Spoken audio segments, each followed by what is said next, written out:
এই কথা বলে আমি রাখছি। বলো নিতাই চাঁদ কি, নিতাই চাঁদ কি, শ্রী গুরু মহারাজ কি, শ্রী গুরু মহারাজ কি, গো মাতা কি, গঙ্গা মাতা কি, নিতাই গৌর হরি বল। আজকে আমাদের পাটবাড়ি থেকে আগত আমার খুব স্নেহের, আমরা সবাই তো গুরু ভাই।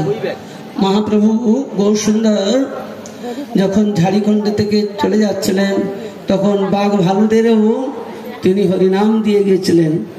সিদ্ধ জগন্নাথ দাস বাবাজি মহারাজ যখন বৃন্দাবন থেকে তিনি শ্রীধাম নবদ্বীপে আসছিলেন তখন তার যে সেবক ছিলেন তিনি দেখতে পেলেন কি মহাপ্রভু সেই ঝাড়িখণ্ড পথে যে পথে গিয়েছিলেন সেখানে বাঘ ভালু সিংহ নানা রকম হিংস্র সমস্ত পশুগণ ছিলেন। কিন্তু সেই সব দেখে বিহারী দাস তার শিষ্য খুব ভয় পাচ্ছিলেন।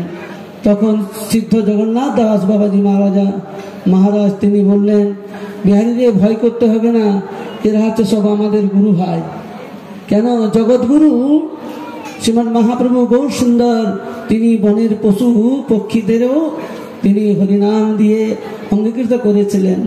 এই জন্য আজকে আমরা অমৃত পুত্রা আর অমৃতেরই সন্তান।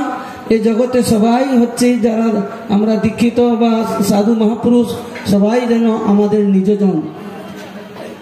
এই জন্য আপনাদের আজকে একটা বিশেষ সৌভাগ্য দিন আর বিশেষ সুদিন। কেন না? বহু জন্মার্জিত সমুত্থেন ভাগ্য উদয় না,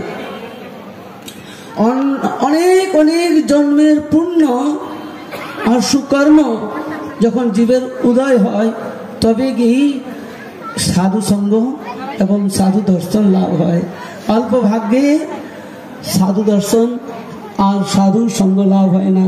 অনেক ভাগ্যর ফলে বৈষ্ণব আসিয়া মিলে। মহাপ্রভু